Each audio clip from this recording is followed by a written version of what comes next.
lo largo de 2 sesiones, Germán y yo nos enfrentamos a Diferencia y Repetición, el texto monstruoso de Deleuze, una descripción que complacería al propio autor. No conseguimos dominarlo. No sabemos si porque el monstruo tiene demasiadas cabezas o porque está hecho de humo. Pero concluimos que de uno u otro modo el ejercicio merecía la pena, porque nos forzó a tensar todos los músculos del pensamiento. Si no conoces el libro o a su autor, esta conversación te puede servir de introducción a las temáticas y dificultades que plantea, y no creo que deje de despertar tu curiosidad. Si ya te has enfrentado a él tú mismo, oírnos puede resultarte quizás iluminador o quizás al menos terapéutico. Bienvenidos a Ecoubicaciones. Soy Edu Rodríguez y hoy me acompaña Germán Stechak. Hola Germán, ¿cómo estás? Hola, regresando, repitiendo, diríamos. El tema de hoy va a ser un poco diferente de todos los demás porque no estamos tomando un tema para discutirlo, sino que vamos a hablar de un libro específico. Y sí que quería contar un poco la historia de por qué este libro. Em, Es un libro que yo he dejado 3 veces completamente desesperado, porque no entendía una palabra. Y creo que te lo dije, no sé si te lo dije la segunda o tercera vez, que lo estaba leyendo y lo había dejado, y me dijiste: "No, Sí, sigue con él, merece la pena", y me dijiste que era, el libro que habías leído más veces, ¿no? No sé si el libro de Deleuze que has leído más veces o en general el libro que has leído más veces. no, el de Deleuze, así ha sido el libro, o sea, para mí central de lo que serían las obras de Deleuze, las cuales normalmente la gente suele acercarse a otros libros que no sé si serían más fáciles, pero sí que son mucho menos densos que este. Y, me gustaría empezar, diciéndote cómo creo que he entendido yo el argumento principal, ¿no? Voy a hacer un poco la estructura de, a muy alto nivel y de forma muy grosera, de qué creo que está hablando. Yo comenzaría con, la historia de las teorías. Un filósofo como Aristóteles está, observando el mundo y produciendo su filosofía, ¿no? Em, y la filosofía que produce es siempre una explicación de los fenómenos que se están dando en el mundo, es decir, es una explicación del movimiento, pero lo que produce él mismo es algo estático, ¿no? Las teorías son estáticas, son explicaciones estáticas de las cosas que se mueven, ¿no? Entonces, Aristóteles te dice que, pues yo qué sé, hay 4 tipos de materia, y según la composición que tenga un cuerpo de esos 4 tipos, pues puede ser más aire y entonces tiende a subir, o puede ser más tierra y entonces tiende a bajar hacia la Tierra, ¿no? Cada elemento tiende hacia sí mismo y así explica el movimiento. Entonces ahí tienes una explicación que ella misma no se mueve, que se supone eterna, que no cambia, sobre el movimiento. Luego, se sigue esta teoría, que en teoría no cambia, en realidad sí cambia. Incluso a lo largo de los siglos con Plotino, no quiere decir que no hay un salto hasta Newton, sino que hay toda una pequeña evolución de comentaristas, de personas que siguen pensando estas teorías, y luego personas que desde otras áreas, yo que sé, Galileo pensando en la inercia en los barcos, por ejemplo, ¿no? Empiezan a pensar desde lugares diferentes a los de Aristóteles, empiezan a llegar a lugares diferentes a los de Aristóteles, a otras teorías diferentes, ¿no? Si llegamos a la teoría de Newton, nuevamente, ahora es una teoría distinta, ya no tenemos los 4 tipos de materia, etcétera, etcétera, ahora tenemos fuerzas, ¿no? Tenemos la idea de fuerza. Y con esta idea de fuerza explicamos el movimiento, explicamos lo mismo la gravedad que los planetas, etcétera, etcétera. Pero nuevamente estamos en esa situación de algo dinámico se explica por una teoría que en sí misma es estática. Entonces, llega a Hegel, por ejemplo, que podría hacer montones de series y de ejemplos, pero vamos a ponerlo con Hegel. Observa la evolución de las teorías mismas, ve cómo una teorías de la física, teorías filosóficas, como unas engendran a las otras. Y entonces él saca su teoría de cómo suceden las teorías. Y de nuevo, es una teoría en sí misma estática de un movimiento dinámico, que es el movimiento del pensamiento. Y él cree que entonces ya ha llegado al conocimiento absoluto, porque si has explicado no solo el cambio, sino el cambio del cambio, entonces has llegado al final, ¿no? Pero lo que Deleuze va a decir es, bueno, Hegel también pertenece a una serie, todos pertenecen a una serie, ¿no? Y me gustaba mucho utilizar la imagen de las cavernas infinitas, el mito de la caverna de Platón, en el que Rápidamente, el mito de la caverna de Platón es que hay personas que están en una caverna y solo ven sombras, están atados, no pueden salir, y todo lo que ven del mundo son las sombras que les muestran sus carceleros, ¿no? Y un día una de esas personas se escapa, va al mundo real y ve que esas sombras no eran la realidad, sino que la realidad era aquello que se proyectaba de las sombras, no era la figura de los carceleros o lo que fuera que pasaba por detrás. Em, Esa idea de el conocimiento es algo que se adquiere, en el caso de Platón es algo que se recuerda, ¿no? Pero da lo mismo. La cuestión es, hay un acceso al conocimiento. Hegel lo que está pintando es más como una especie de serie de cavernas. Tú estás en la caverna más baja y tienes ahí las teorías más básicas y luego de ahí, a través de la negación, acabas desarrollando esa teoría en otra teoría diferente y hay una evolución de las teorías y entonces estás en una caverna que está más cerca del final, que sería la superficie, ¿no? Sería como una serie de cavernas subterráneas y vas subiendo poco a poco a través de la negación y de la dialéctica hasta llegar hasta la superficie que sería el conocimiento absoluto, ¿no? Y lo que dice Deleuze es, no, la serie de cavernas es infinita porque no hay una progresión fija. Y además, bueno, en el caso de Hegel te lo va a presentar como determinista, como tarde o temprano habría que llegar a esas conclusiones finales, ¿no? El conocimiento absoluto va a ser el mismo, partas de donde partas, del mundo, del lugar y la cultura en la que estés, tarde o temprano vas a llegar a esa síntesis final y a ese conocimiento absoluto que es universal, ¿no? Y Deleuze está reaccionando en gran medida contra eso. Claro, a ver, sí que en todo el libro se encuentran múltiples oposiciones. Él se va a Mm, oponer al hegelianismo, pero también se va a oponer a la representación, se va a oponer a la ley, se va a oponer al platonismo, a la identidad. eh, Va a ser, digamos, un montón, y cada oposición va a tener su propia distancia, no hay una máxima oposición donde vos vas a poder situarlo a Deleuze. Pero lo que sí es interesante porque, dentro de esta serie, eh, lo que encuentra Deleuze es, a él le gusta mucho no decir que es un error. Él no va a decir Hegel se equivocó, Leibniz se equivocó y demás. mm, Él va a decir que sufren de mm, ilusiones, padecen de ilusiones. Es un concepto que él saca mm. de Kant y le gusta mucho.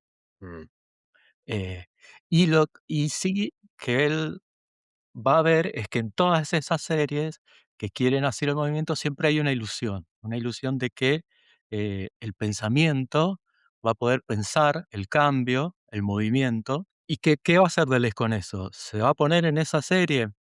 Nosotros quizá lo podríamos ver así, pero bueno, él mismo no se consideraba así, tampoco consideraba que iba a superar, que iba a arreglar, que iba a solucionar, nada, nada más ajeno a Deleuze cada uno de esos términos. Lo que él lo ve como un problema, como su propio desafío es no pensemos el movimiento, hagamos que el pensamiento se mueva. Ese es su problema, esa es su claro. consigna. E entonces, ese es el problema que está encontrando con Hegel. No solamente que lo podemos meter en otra serie a él mismo, sino que lo que está produciendo, como lo que producen todos, es pensamiento estático.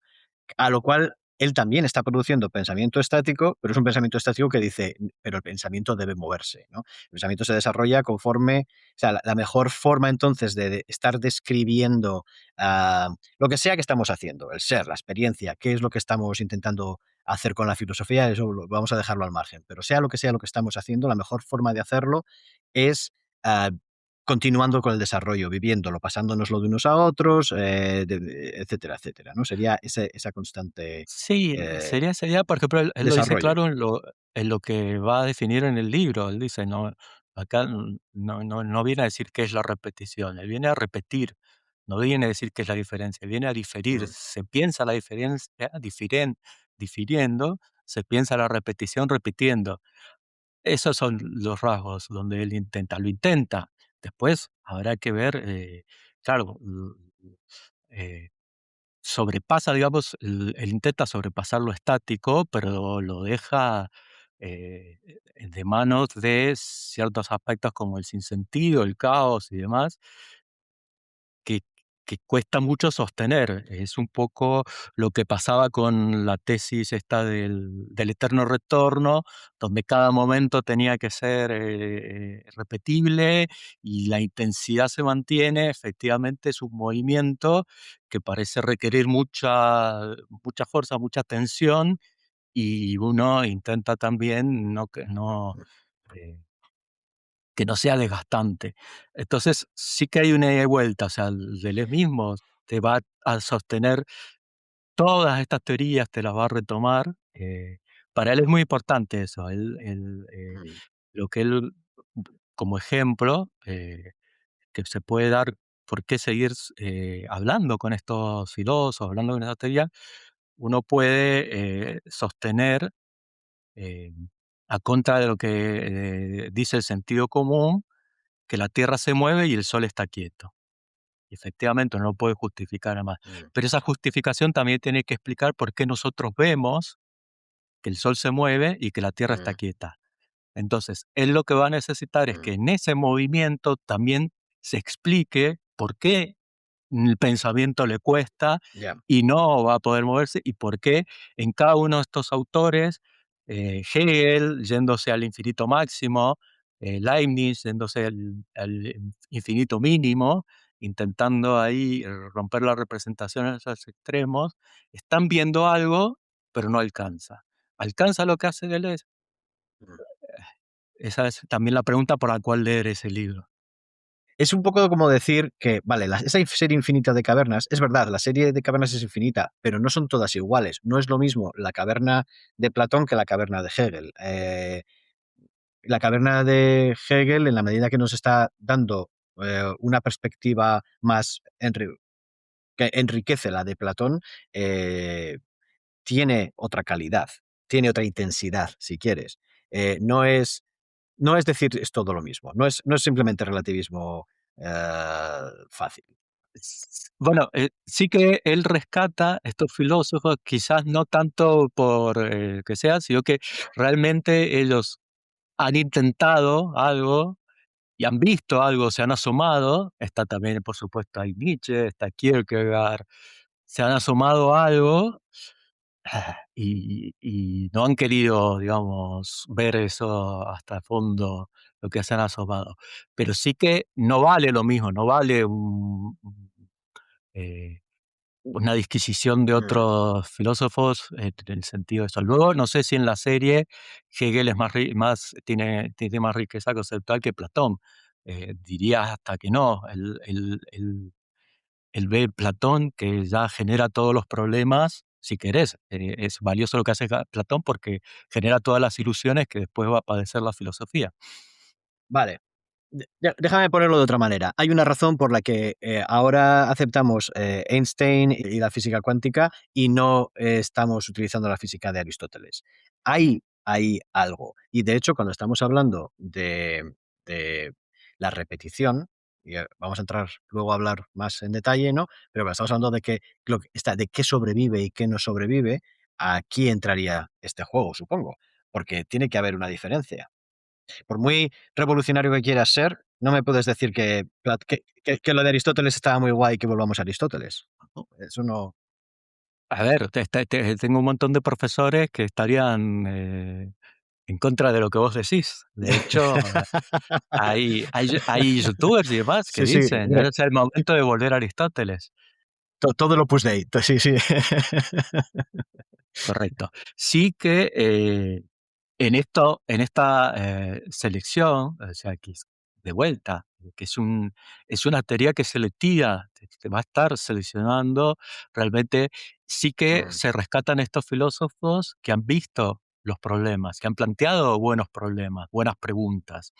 mm, Quizá no mm, tanto las soluciones, que vos decís, bueno, las soluciones de Aristóteles ya no nos valen tanto como las soluciones de algún contemporáneo, de Zizek mismo. Bueno, claro, mm, sí, pero veamos los problemas, veamos las preguntas que se generan, mm, porque parte del libro es entender que la pregunta no se resuelve en la respuesta, ni tiene su valor dado en la respuesta. Eh, te vuelve Ahí está también la cuestión de que tratar las teorías como filosóficas como respuestas a problemas eternos. Ahí es donde estaríamos diciendo, si el problema es eterno, ahora veo toda esta serie de soluciones y entonces sí que puedo decir, esta es mejor que esta o esta es peor. Pero el problema no es eterno, el problema mismo está en movimiento, ¿no? Lo que se está intentando de Exacto. explicar es en sí mismo algo dinámico. Quería mencionar Derrida, porque es que creo que hay una buena conexión con lo que plantea Derrida. Y Derrida, después de la muerte, del suicidio de Deleuze, eh, le oí comentar en una entrevista que él no había encontrado nunca nada en Deleuze con lo que no estuviera de acuerdo. Que yo tenía mis preguntas sobre cuál era la relación entre los dos y al menos desde el punto de vista de Derrida era muy positiva, ¿no? No estaba del todo de acuerdo con esa idea de que la teoría fuera creación de conceptos. Decía, para él sí que había algo más de fuerza mayor que una especie de creación artística en la filosofía. Derrida tiene el concepto de tachado y la idea es, yo hago una afirmación, puesto que soy un filósofo y estoy escribiendo y estoy haciendo una afirmación, parece que esa afirmación tiene de alguna forma intención de eternidad o tiene una intención de entonces sería necesario tacharlas, ¿no? Las tacho para decir, esta es una afirmación que estoy haciendo, pero donde no me ato a la serie eterna, ¿no? Claro, ese tachado también, a su vez, es un ánimo de eternidad. Es decir, esto es temporal, es una forma. Entonces, es una trampa, digamos, imposible. Por un lado, es una trampa imposible de evitar, ¿no? El caer en esa. El que eh, ser parte de la serie y que la serie sea estática, ¿no? Y que lo que se propone sea siempre estático. Pero al mismo tiempo, a lo mejor yo creo que a lo mejor se dramatiza un poco demasiado, ¿no? Con eso del tachado. ¿Es necesario? Bueno, ya hemos dicho que esto es siempre temporal, ¿no? Ya hemos dicho que esto es algo a seguir desarrollando y cuestionando y a unir con otras perspectivas, ¿no? No, tampoco haría falta, ¿no? Rasgarse las vestiduras, ¿no? No, bueno, igual te has ido a Derrida, bien por comentar esto de Derrida, pero estábamos con Deleuze, que es el que no se equivocaba nunca. Sí que la teoría sí que en este libro vamos a encontrar no tanto esta idea que está en qué es la filosofía, pero sí la idea de que lo que hablábamos de un problema verdadero, un problema falso, también él lo lleva, con respecto a estos filósofos, lo que es un buen jugador y un mal jugador. Él, tiene toda una idea del juego que parte es afirmar el azar. Y esto es importante en el sentido de que, si bien todos estos filósofos parece que están intentando quitar el azar, ¿qué, qué es eso? Pensemos en Platón, toda su teoría de los simulacros, ahí lo deja claro, Mm. está el modelo, está la copia que intenta parecerse y el simulacro que ni siquiera es copia, que es una cosa que no vale para nada, dice, pregunta Deleuze, no sé si lo pregunta Platón, ¿hay una idea de la mugre debajo de las uñas? Eh, y, No, no, Platón sí, sí, sí, lo pregunta en la República varias ah, veces, sí, sí. bueno. Quita la parte donde yo dudo de si eso si lo pregunta Platón. Eh, Es broma por si acaso, digo que, bueno, que no somos solo tú y yo hablando, hay más, ¿no? En teoría habría más personas escuchando, así que bueno, es broma, no hay idea de la mugre. eh, eh, bueno, él rescata esta idea de los simulacros y básicamente, si bien Platón los está dejando de lado, los está señalando, al mismo tiempo los está generando. Ese es el punto de un buen jugador, Mm. ¿entendés? Un buen jugador es alguien que sin querer hacerlo, se pone en duda a sí mismo y genera, digamos, ideas que luego van a, oponerse a las ideas que él está sosteniendo, que quiere sostener. Está está de alguna manera abriendo la puerta para que continúe la conversación más allá de lo que él está diciendo, Eso de es. cierto modo. Te diría, eso de quitar el azar, ¿no? De esos intentos de los filósofos de quitar el azar. Él habla de la filosofía de la representación, cuando está hablando de Aristóteles o de Hegel, y en cierto modo viene, y creo que también es uno de los problemas que encuentra con todos estos filósofos, es ¿por qué están intentando quitar el azar? Porque quieren tener razón, porque tienen haber llegado a la verdad. Entonces, de alguna manera, ¿no? Están diciendo, no, no, esto no es una cuestión de azar, esto es como son las cosas, ¿no? Esto es necesario, ¿no? El proceso de Hegel de llegar al conocimiento absoluto es un proceso necesario una vez que se da el punto de partida, ¿no? Empezamos con la negación y llegamos hasta el ser, ¿no?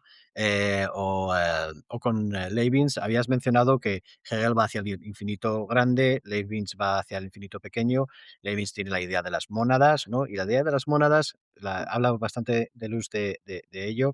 Creo que es interesante mencionar, ¿no? Porque que sea una mónada también tiene su, también tiene su tutela, que sea una mónada, que sean las mónadas de Leibniz. Pero una de las cosas a las que llama mónadas sería, entre comillas, el alma humana, ¿no? O sea, utiliza la idea de una mónada sería cada punto del ser desde el cual se pueden, de alguna manera, ver todos los demás, o es una perspectiva absoluta, completa. Cada mónada no tiene una visión detallada, completa, hay distintos niveles de detalle, ¿no? Él habla, por ejemplo, el ejemplo clásico, que además lo menciona Deleuze, es el de las olas del mar, ¿no? Hoy tú oyes el sonido de las olas del mar y de alguna manera en ese sonido, que es un sonido, están también el de cada gota, ¿no? Entonces, ahí puedes tener niveles de detalle, puedes estar escuchando simplemente la ola o puedes llegar a escuchar cada gota, ¿no? Entonces, no todas las mónadas alcanzan a todos los niveles de detalle, pero sí todas tienen una visión completa, ¿no? Eso es una forma, eso se podría entender como una forma de hablar de la infinitud de las series. Una de las Ujú. formas en las que él cree que Leibniz se aproxima, y además ve a Leibniz como más cercano a su visión que Hegel, ¿no? Y dice, y es por eso, es por esa infinitud de las mónadas que podrías interpretar cada mónada como cada una de esas perspectivas, de esas visiones de la serie, que pueden parecer estáticas durante un momento, pero que en realidad no podemos ir pasando de unas a otras, ¿no? Claro, efectivamente, ¿qué le interesa tanto de Hegel como de Leibniz? Que en todos estos pensamientos está en juego lo que es lo que son las diferencias, porque si vos decís, bueno, hay una mónada, ¿qué difiere una mónada de otra? ¿Entendés? O Mm, mejor aún, cuando Deleuze dice que hay que pensar con problemas, una de las cosas que dicen es, intentemos evitar la pregunta por el qué es. Es mucho más interesante, pensemos a ver cómo difieren las mónadas, eh, quién hace diferir las mónadas, cuándo difieren. ¿Entendés? mm, Ahí es donde ve que Leibniz sí, que por supuesto le interesa mucho más, le interesa porque hay ahí en lo infinito. Yo, la verdad que la parte de mónadas no la le no me pareció que se dedicaba más al cálculo diferencial, así en particular. Él veía ahí, pensar que un cálculo diferencial, mm, cuando escribís, cuando haces la mínima diferencia, ¿entendés? mm, O sea, la mínima diferencia que tiende a cero, que el límite tiende a cero, el resultado que es infinito y sin embargo no. mm. Es algo, singular, es una singularidad. Eh, pero Ah, fíjate que más allá de la respuesta que dan, que luego estás cuando asumiendo, uno estás asumiendo que yo sé lo que es una integral y que lo sabe el oyente. pero bueno, efectivamente no vamos a poder explicarlo todo. Lo importante ahí, eh, en todo caso, Mm, es que él encuentra en esos filósofos lo que están hablando, que siguen hablando de una diferencia que a su vez, mm, de vuelta, la cuestión de la repetición no está tan clara, sí que va a estar clara en Nietzsche, en Kierkegaard, en estos autores él rebusca más lo que el concepto de diferencia, y, pero a su vez, claro, lo que él va a acusar, lo que él va a ver, es que precisamente lo que hay por detrás es esa necesidad de encontrar una identidad. Ya lo hablábamos, porque la identidad es la que sobrevive al cambio, es la que sobrevive al movimiento. eh, claro. Es que hasta ahora hemos estado hablando un poco de las series, ¿no? Y del problema con la sí, filosofía de la representación, pero no hemos hablado mucho de diferencia y repetición, que es el título, y que son dos conceptos esenciales, ¿no? Eh, ¿qué, qué es esa diferencia y esa repetición? Se entiende, yo creo, una vez que entendemos primero identidad, o sea, cuando estamos identidad o representación, ¿no? Cuando estábamos hablando de esos filósofos que se forman sus teorías estáticas, eh, cada una de esas partes que cuando están explicando el movimiento, por ejemplo, Hegel explicando el movimiento de la filosofía. Para poder Hegel explicar el movimiento de la filosofía, primero se tiene que hacer la idea de qué es el tipo de filosofía platónica, qué es, ¿no?, el tipo de filosofía que representa por el buen alma. Se hace una serie de representaciones de qué es la filosofía, eso podríamos llamarlo identidades, que entonces compara las unas con las otras, ¿no? Y ahí encuentra la diferencia. De la misma manera que en el movimiento, ¿no?, cuando hablábamos de la teoría de Newton, cuando tú estás observando el movimiento y observas que hay un cuerpo en posición A y luego lo observas en posición A más uno, A más 2. Cuando tú restas esas posiciones, las unas de las otras, explicas el movimiento y dices, es un movimiento lineal, ¿no? O ves que si las restas 2 veces, ves que es una aceleración, ¿no? Y ves que está aumentando la velocidad, etcétera. De una forma o de otra llegas a esa cosa fija, que es la teoría, que por ejemplo, en un movimiento que se acelera, en un cuerpo que se acelera, podría ser eso, el índice de aceleración. Está acelerando a 20 kilómetros por hora por segundo, por ejemplo, ¿no? Am, llegas a esa parte fija, restando, comparando las identidades, ¿no? Llegas a esa parte fija que llamas la diferencia. Él se está refiriendo a otra cosa. Él está diciendo, espera, espera, porque antes de llegar a esas identidades, hay otro tipo de diferencia que no es la diferencia entre identidades, que es la diferencia pura. Esas identidades son construcciones. Entonces, ¿qué sería la diferencia pura? La diferencia pura sería, no, es pues previo a que haya ninguna identidad. Ponte, por ejemplo, a mí me gusta, esto es ya ejemplo mío, no es algo que aparezca en Nos Deleuze, vale. aunque también creo que habla, sí que habla un poco del tema de la percepción, etcétera. Pero bueno, desde un punto de vista de la percepción, si tú haces un vídeo estático, de una imagen estática, puede parecer de 10 segundos, puede parecer una fotografía. Pero si tú coges esos fotogramas y analizas píxel a píxel, vas a ver que no hay un solo píxel que no cambie, porque el índice de la luz está cambiando constantemente. Entonces, hay una serie de diferencias que se están dando en la percepción a todos los niveles, en cada elemento perceptual. Esa diferencia necesitamos ignorarla para poder ver algo, para poder decir, ahí hay una mesa y esa mesa es la misma que antes, ¿no? Decimos, entonces hay un umbral de diferencia que decidimos ignorar. Yo personalmente creo que ese umbral es relativo, pero da igual, ahí no vamos a entrar en cuál es el mecanismo. La cuestión es que la experiencia es pura diferencia, no hay nada que esté realmente siendo repetido al 100%, todo es constante variación y estamos cognitivamente asumiendo, decidiendo ignorar una serie de diferencias para crear identidades. Y luego, esa sería, en cierto modo, podríamos decir, ¿no?, la diferencia desnuda. Y luego, una vez que tenemos identidades, ahí ya podemos hablar de repetición. O sea, ya tienes algo algo que puede ser que se repita. Y entonces hablas de ese segundo tipo de diferencia, que sería la diferencia entre las identidades. Bueno, ahí es donde te tengo que criticar, porque una de Mm, las cosas que dice Deleuze es que no hay que confundir diferencia con diversidad. Justo esa descripción que has dado, donde se ven, donde básicamente lo que estás diciendo es que no hay repetición. Y él va a decir, no, ahí si hay ujú, diferencia, hay una sí. repetición que es la que la está generando. Ok, de hecho, él va a hablar de la ilusión de la sensibilidad. Eh, sí que, claro, ahí ya nos metemos en un detalle y ya he visto que cuando nos metemos en detalle eh, se pierde público, así que no vamos a poder, pero digamos que la diferencia va más allá. Aún así, esas pequeñas diferencias que estamos hablando eh, requieren una diferencia, cuando hablas de diferencia desnuda, eh, una diferencia en sí. Y eso es lo más extraño, ese es uno de los Pero problemas que el que propone. entonces, eso me tienes que ayudar porque, ¿qué significa entonces diferencia en sí? Él dice: "La diferencia no es lo diverso", Mm, ¿sí? mm, Porque y él aclara, lo diverso es lo dado, y está un poco implícito en lo que vos decís. O sea, lo que yo veo es que me es dado, eh, en la cámara, una percepción que está cambiando cada tiempo por los factores que mencionaste. mm.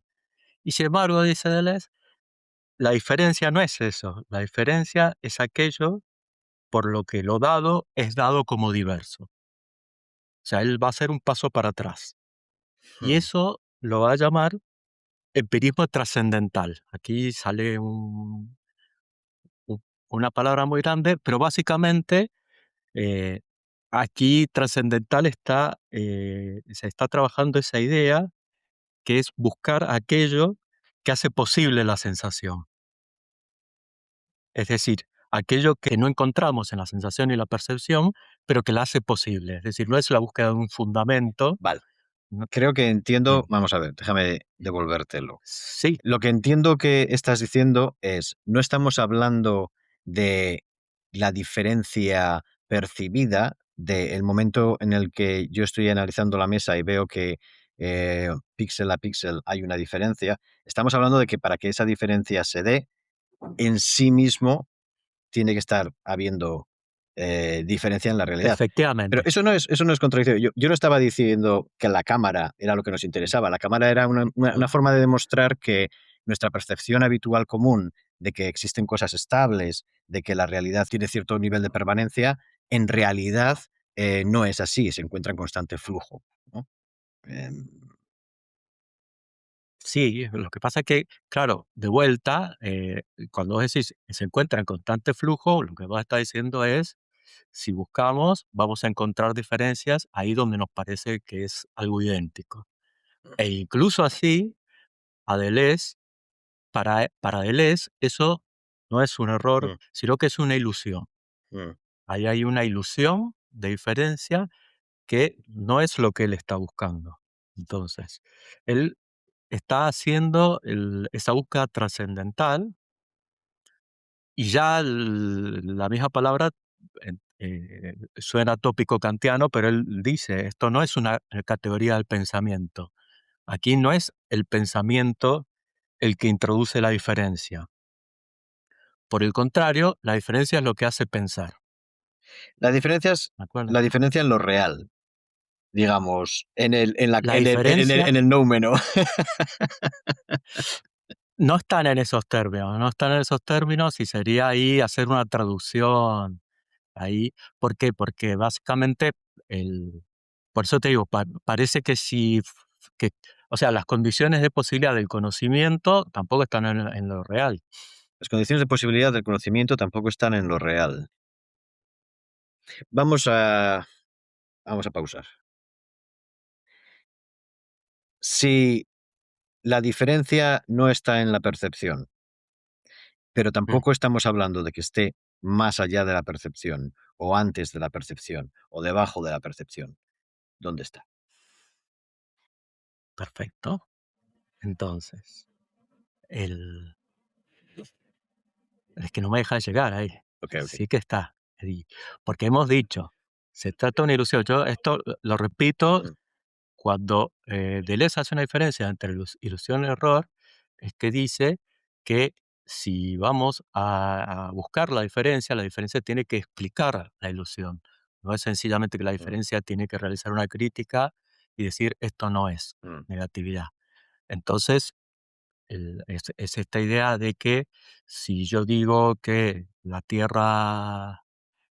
está, la Tierra se mueve y el Sol está quieto, ¿entendés? La explicación científica de esa realidad, que yo vengo a contradecir lo que dice la percepción, tiene que explicar también por qué en nuestra percepción tenemos la ilusión de lo contrario. Tiene que hacer las dos cosas, no nos basta con decirnos esto es, sino que también nos tiene que decir por qué nos parece lo contrario. ¿Por qué si la luna se está cayendo, por qué nos parece que está quieta todo el tiempo, mm, etcétera? Lo que hace pensar, y aquí es donde él introduce el concepto de intensidad.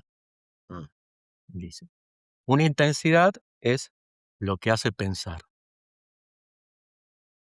Una intensidad es lo que nos hace percibir, nos hace sentir. Y si bien parece que estamos trasladando, digamos, un concepto a otro, efectivamente, para Deleuze es así porque para él es una tautología, por ejemplo, decir diferencia de intensidad. Si hay intensidad, hay una Entonces estamos haciendo diferencia. una pseudoexplicación, Es una, es una pseudoexplicación. porque Estamos decimos, asumiendo. ¿cuál es ¿qué es una intensidad? Pero ¿qué pasa? la diferencia es más complicada para Deleuze de explicar que el concepto de intensidad. ¿Ok? Pero el concepto, bueno, entonces, ¿vas a explicar el concepto de intensidad? Sí, Ok. efectivamente. ¿Por qué es más fácil para él explicar? Porque no, él ahora va a hacer uso de una serie de categorías de la física, esto que le encantaba a Sokal, Mm, que los filósofos se aprovecharan precisamente de la ciencia para explicar cosas que después no tenían nada que ver ni con la física y era algo mm. filosófico, que por cierto, yo fui contemporáneo al Afer Sokal, Ah, ahí me sí. sucedió mientras yo estaba estudiando epistemología, y sin embargo nosotros no lo vimos, no lo vivimos como una crítica a la filosofía, sino como un problema de política Espera, científica. ¿puedes explicar el Afer Sokal para quien no lo conozca? Sokal lo que hace es mandar un paper a una revista de ciencias sociales muy reconocida. Sokal era un físico, un astrofísico, donde empieza a utilizar categorías de la astrofísica, de la mecánica cuántica, para explicar conceptos filosóficos de por qué lo real no existe, etcétera. Algo que era evidentemente Mm. un pastiche. Estaba burlándose un poco del eh, lenguaje y filosófico. si de- él decía, a ver si esto pasa, y efectivamente pasa todos los filtros que tienen las revistas académicas, donde los pares revisan eso, y básicamente ahí entra en juego también el nombre de Sokal, que al ser un físico que en ese Mm, momento era conocido, prestaba su mm, autoridad a lo que estaba diciendo. Eh, y él luego, una vez que se publica, sale por otros, ahí ya no existían las redes mm, sociales, hoy usaría todos la parafernalia de Internet que tenemos para expresar el odio hacia las ciencias humanas y sociales, pero es eso, diciendo, escribí la tontería mm, más grande del mundo que se me ocurrió, ¿entendés?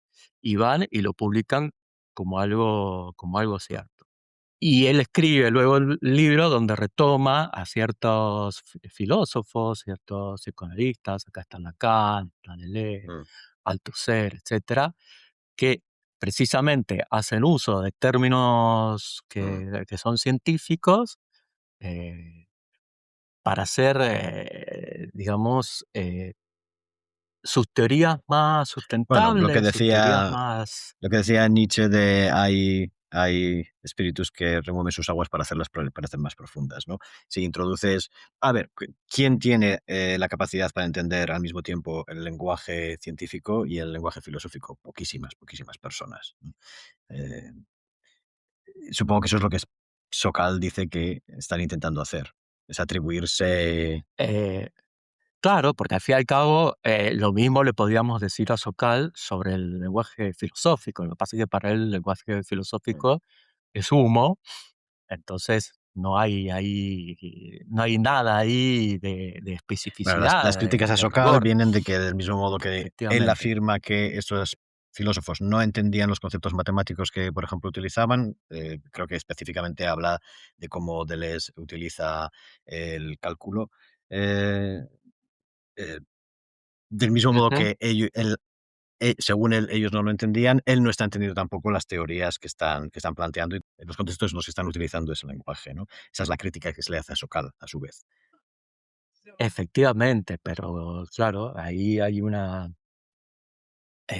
diferencia, por eso digo que es un problema al final de política científica, de por qué se establecen ciertas diferencias en lo que son las ciencias y que tiene que ver no solamente con su autoridad o con su correlato con lo real, sino también con la financiación, con cuánto tiempo, cuánto dinero, que es un poco ya cómo se dan, digamos, las series y cómo se vuelve, un poco lo que Sabine Sí, sí, sí, Hossenfelder critica ahora a los sí. mismos científicos de hacer eso mismo en esos contextos de la astrofísica, de la teoría de cuerdas, de la mecánica cuántica, donde están publicando teorías humo, que son solamente mm, matemáticas, fíjate cómo ahí nos mm, corremos, mm, ¿entendés? Hacia otro lado, para no decir nada o para decir cosas que son correctas, mm. pero no tienen ningún valor El científico. paréntesis de Sokal venía a cuenta de que estabas diciendo que el concepto de intensidad Sí, en el ámbito de... claro, porque él va a usar los conceptos físicos de magnitud extensiva y magnitud Mm, intensiva. ¿Ok? En un sistema físico, la magnitud extensiva depende del tamaño del sistema. En cambio, la magnitud intensiva, por supuesto, mm, es independiente. En el ejemplo clásico, si yo tengo una barra de metal mm, caliente y la separo por la mitad, magnitudes extensivas mm, como el volumen disminuyen, la mm, masa disminuye, pero en cambio, por ejemplo, la temperatura mm. queda igual, Sí. ¿de acuerdo?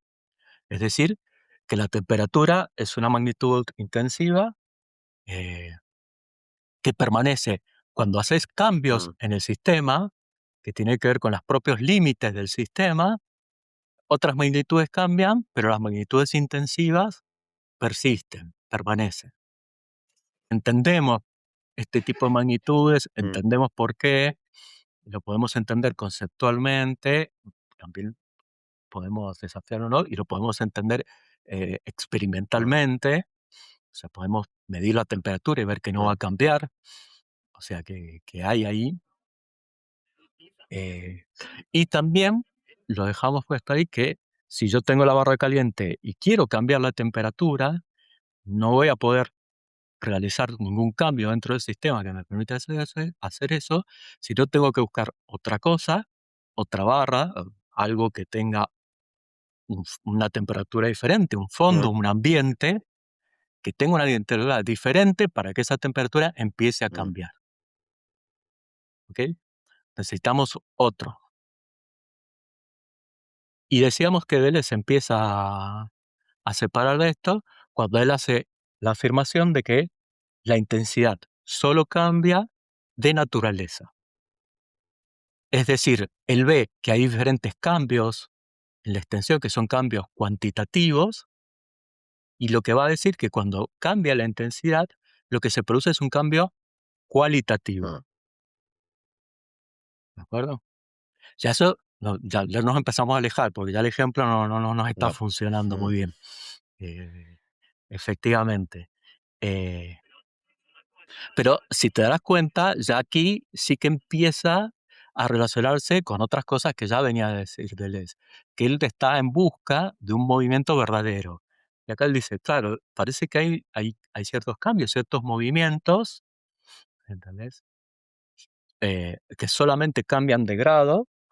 En cambio, hay otros cambios que son cualitativos y cambian la naturaleza de lo que se está percibiendo. Entonces, él empieza ya ahí por dónde va esta ilusión que mencionamos al principio, donde está la idea de que una intensidad puede aumentar o disminuir. ¿Ok? Podría yo reexplicar tu ejemplo diciendo, claro, una percepción, fíjate que es muy importante el concepto de mm, intensidad.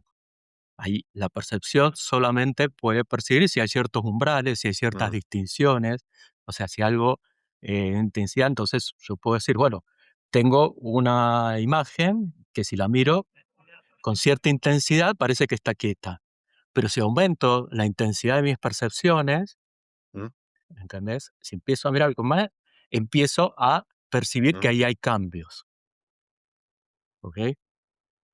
Y él achaca y dice, no, la intensidad no puede aumentar o disminuir, lo cual también después hay una crítica de la entropía, porque él va a decir que parece que con la entropía las intensidades van de más intensivas, los sistemas van de más intensivos a menos intensivos. Y él dice, no, la intensidad, si lo planteamos en esos términos, estamos cayendo en una ilusión.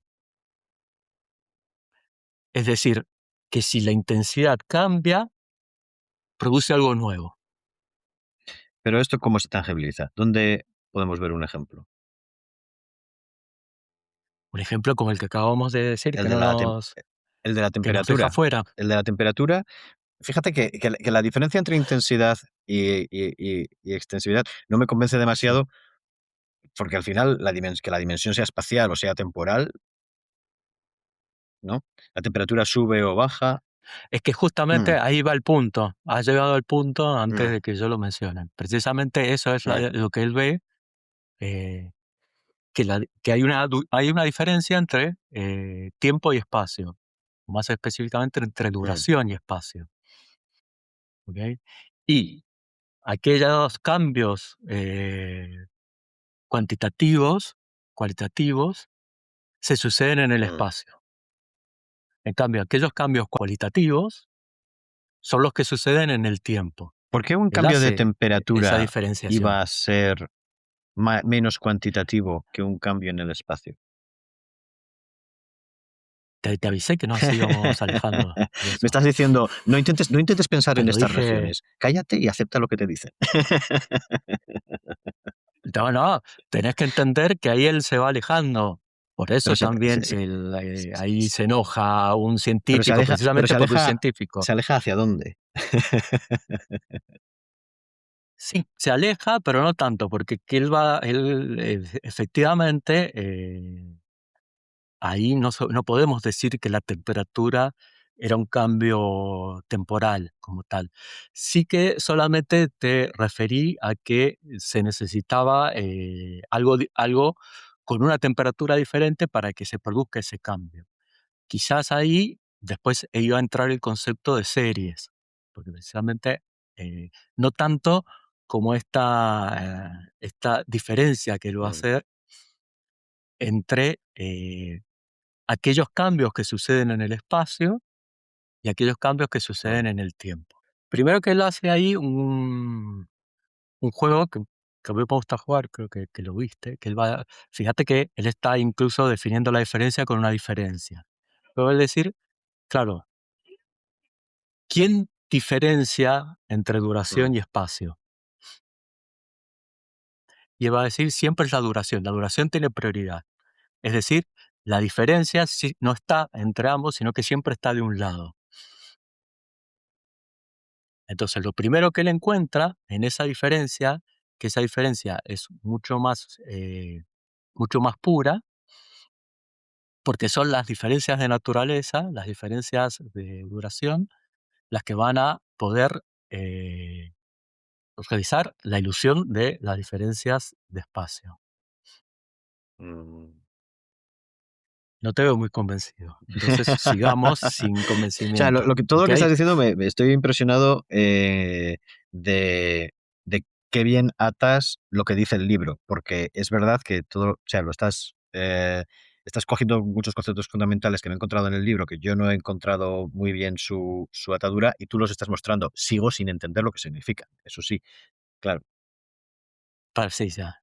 Entonces, si vamos al ejemplo, entonces habíamos dicho de series, de que y aquí introducimos el Mm, concepto de series. Es decir, lo que hay en un encuentro es, son series distintas, series heterogéneas. Para que haya diferencia, tiene que haber un encuentro entre series heterogéneas. ¿Qué define la heterogeneidad de una serie?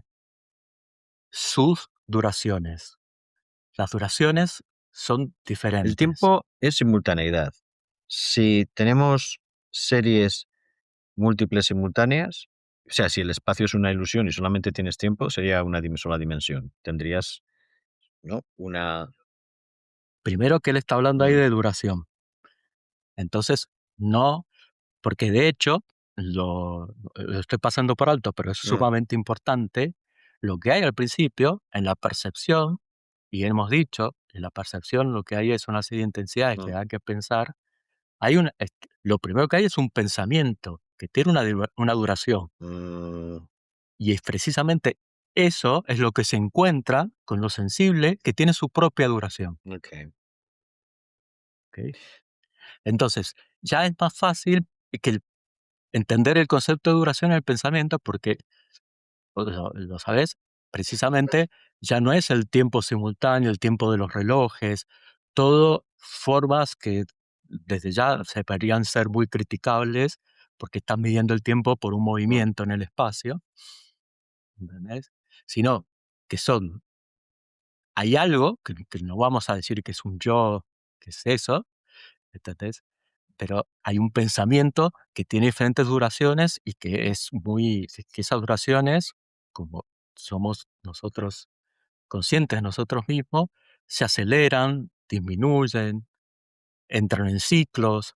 O sea, empezás eh, a trabajar conceptos del tiempo dentro de una serie que nos empiezan a acercar al concepto de repetición. No vayamos todavía al concepto de repetición, que tengo muchas, pero muchísimas dudas Muchas dudas y yo no sobre tengo el concepto de diferencia. ninguna, ni- ninguna respuesta. Así que hemos encontrado ahí. La diferencia. Ah, Vamos a ver, sí, déjame recapitular un poco. Empecemos por el final. La duración de eso que no llamamos yo, la duración de lo que llamamos, no llamamos yo, y la duración de todo lo demás, con lo que no llamamos yo se encuentra. no, no. No es una sola duración de todo lo demás. Precisamente lo que hay es una multiplicidad Si de hay una duraciones. multiplicidad Un poco, l- de duraciones, entonces lo que tenemos son simultaneidades. Y entonces ya tenemos espacio. no, no lo va a haber para nada como simultaneidad, eso. ¿Por qué? Porque la duración va a ser algo totalmente cualitativo, como te Mm. comentaba. Con otra eh, palabra que no. entonces, sí, no, sí, sí, cualitativo en diferencia de lo que es lo cuantitativo, ¿ok?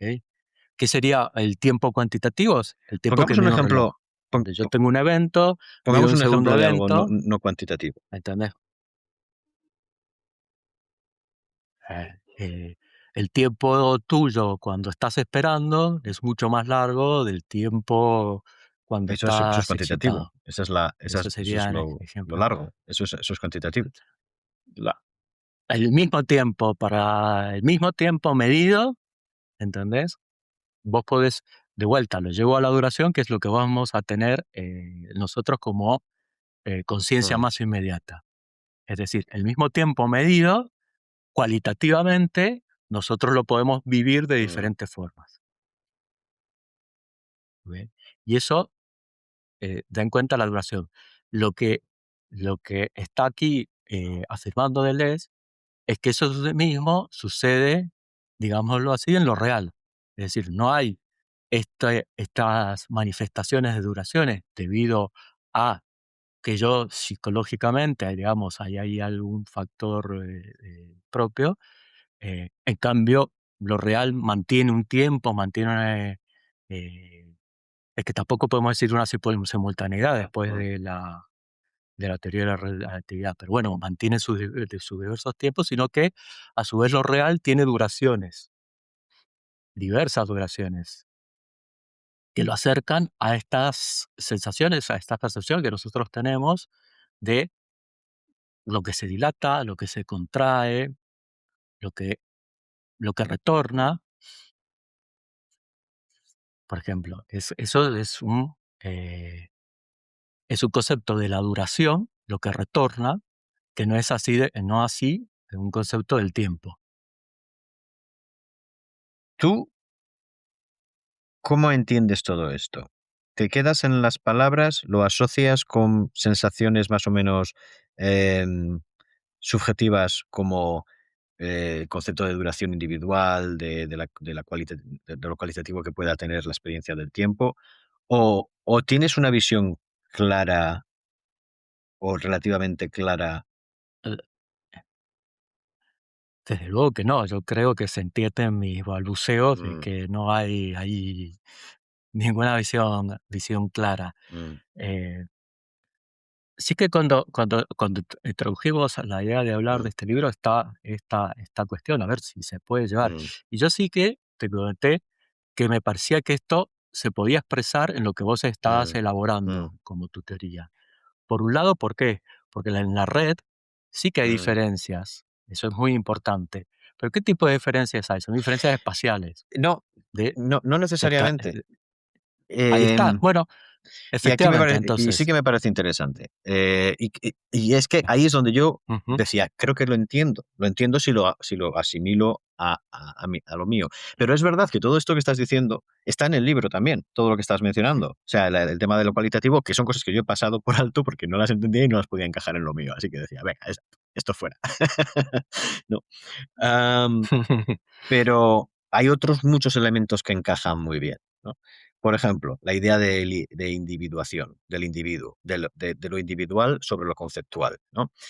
Y que además, de una forma Sí. práctica, o sea, partimos del devenir, que eso también es algo que está en Deleuze. Él sí que parte de un devenir, de un fluir, etcétera, etcétera, ¿no? Sí que va a, a negar la idea de forma explícita de que de que lo mismo se repita, lo mismo no pasa a existir. eh, no niega la idea, tiene toda una Bueno, teoría de la idea, niega ah, la bueno, afirmación de que, mm, etcétera.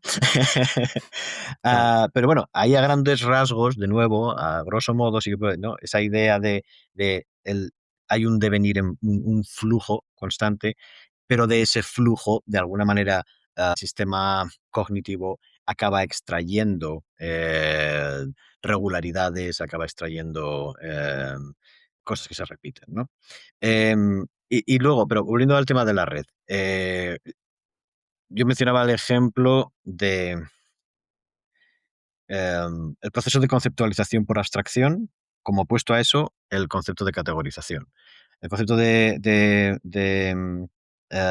conceptualización por abstracción, que sería lo que nos encontramos generalmente en Aristóteles, etcétera, es la idea de percibes muchos perros y te quedas con el concepto de perro, que de alguna manera es lo que tienen de genérico todos los perros, ¿no? Esa sería la idea aristotélica. Esa idea, cuando la pones un poco en la práctica, y lo he hecho con código, no termina de funcionar porque te quedas, ese concepto genérico de perro acaba siendo algo tan genérico que cabe un gato, cabe una silla, caben todo tipo de cosas. Y acaba siendo mucho más eficiente lo que luego vemos que las redes neuronales en el fondo están haciendo por debajo, que es eh, el simplemente medir de alguna manera cuál es la diferencia, la distancia entre un perro, otra instancia de perro y una instancia de silla. Y ver, simplemente encontrar esas agrupaciones, ¿no?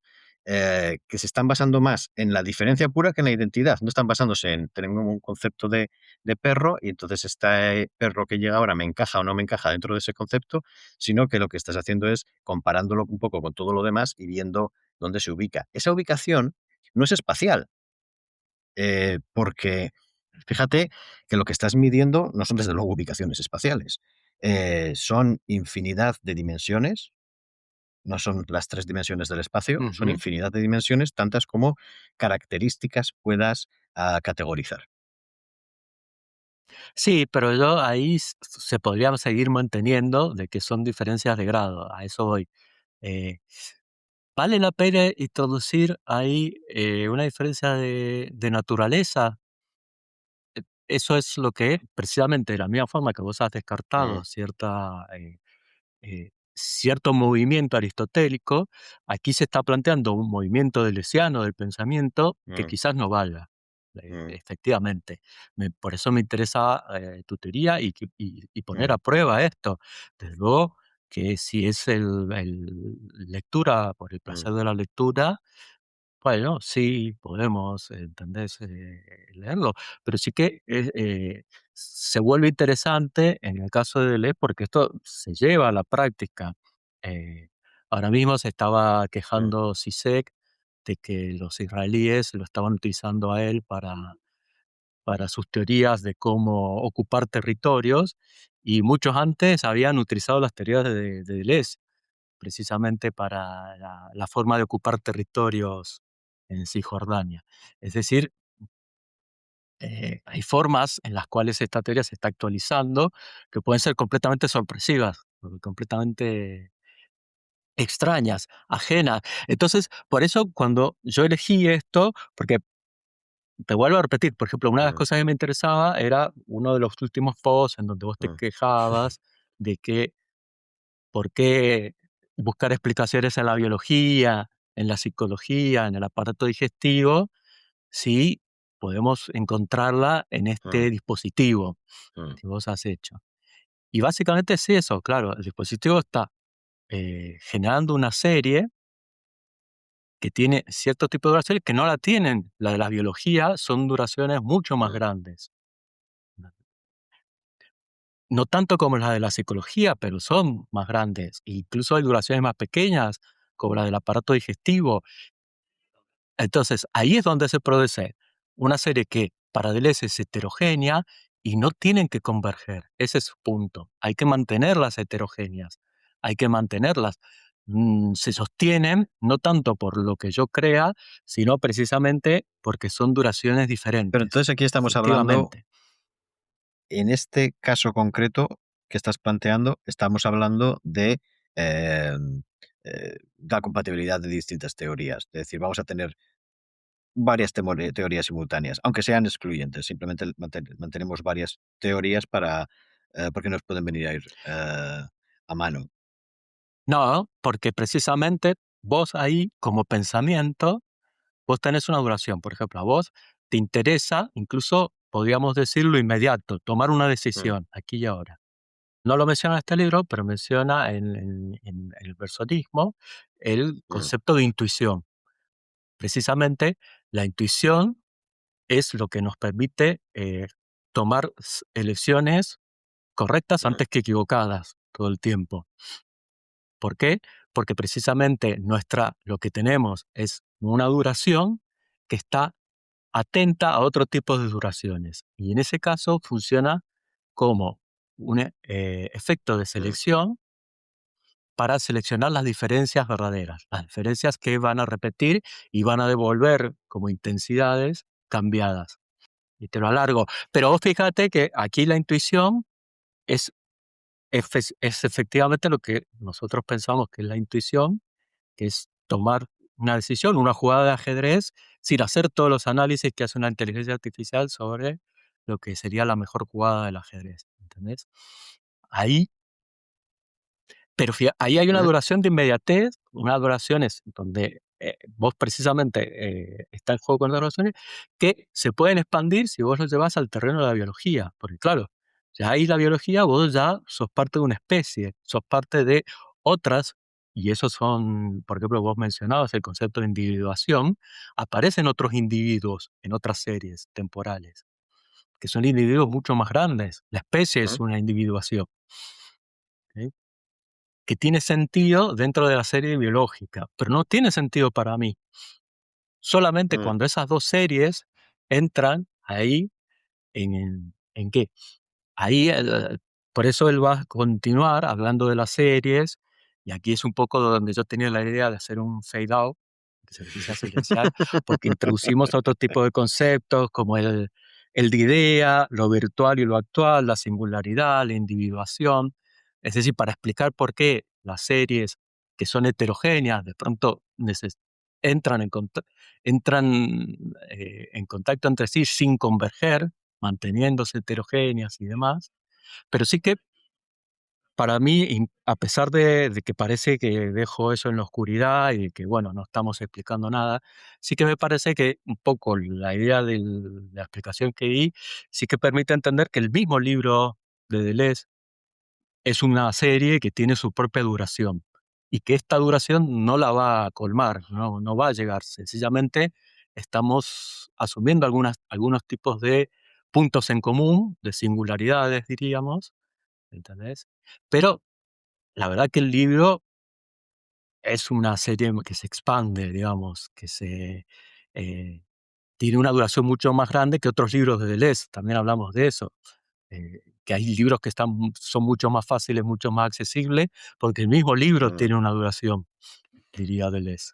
En cambio, este libro efectivamente ha sido uno de los más complicados porque tiene una duración mucho El más concepto de amplia. intuición, por ejemplo. se pueden dar explicaciones del concepto de Sí, intuición de todo tipo. Puedes dar una explicación, si tuviéramos el conocimiento que no tenemos, no ah, digo nosotros, la humanidad no tiene el conocimiento de realmente cómo funciona el cerebro, etcétera, etcétera, pero si lo tuviéramos, podría darse una explicación neurocientífica, ¿no?, a la intuición. Podemos darle una explicación psicológica en base a todo el aprendizaje inconsciente y cómo funciona todo esto. De hecho, más o menos, en mi mecanismo, hay lugar para la intuición. Eh, la explicación por duración, ¿qué nos aporta? sí, ¿qué nos aporta? Efectivamente, porque no me quería meter en eso, porque era precisamente abrir otro libro. Fíjate que no te puse ahí ese concepto, pero sí que me parece importante en relación a lo que vos planteabas en el tuyo. Eh, aporta que son, lo que provee es esta idea de un cambio Mm, cualitativo, efectivamente. De vuelta, aquí Deleuze está siempre pendiente de buscar un movimiento verdadero, la idea de que el pensamiento se ponga en movimiento, que no piense el movimiento, que no conceptualice el movimiento, que no identifique el movimiento, que se mueva. Cuando él llega a estos términos de duración, más o menos lo que se está intentando ver aquí es otro tipo de movimiento, porque cuando decimos que es un cambio cualitativo, un cambio de naturaleza, estamos nosotros saliendo de nosotros mismos, de nuestra mm, identidad, mm. de nuestro yo, y nos estamos abriendo, encontrando con otras duraciones. Eso es lo que aporta. Por supuesto, si estamos totalmente tranquilos dentro de estas categorías, Mm. no va a aportar nada.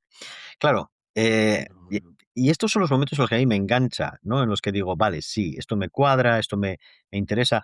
Hay una Mi duración de Les es más larga que mi teoría. Yo llevo no lo he leído con tanta intensidad como tú, ni con tanto cuidado, ni lo he entendido ni de coña tan bien como tú, pero llevo muchos años leyéndolo. Antecede a cualquiera de mis, elucubraciones de los últimos años. Entonces, evidentemente, seguramente, yo me he traído cosas de qué es filosofía, que me he traído cosas del Sí, Antidipo, que se han ido colando en mi pensamiento de forma consciente o inconsciente. El enfrentarte a un libro como este pone la maquinaria en movimiento, al margen de que uno diga a ratos esto es un fraude o a ratos diga no, esto es genial o yo no entiendo de coches, pero mi padre decía que si no ponías un coche a 220 de vez en cuando, el motor se echaba a perder, ¿no? Este libro te pone el motor a sí, 220, ¿no? exacto. Sí, sí, es llevar las ideas hasta las últimas consecuencias, es lo que está Mm. buscando aquí Deleuze. Esto ha sido Ecoubicaciones. Suscríbete en Spotify o cualquier otra plataforma de podcast para no perderte los próximos episodios. Puedes encontrarnos también en ubicaciones.substack.com.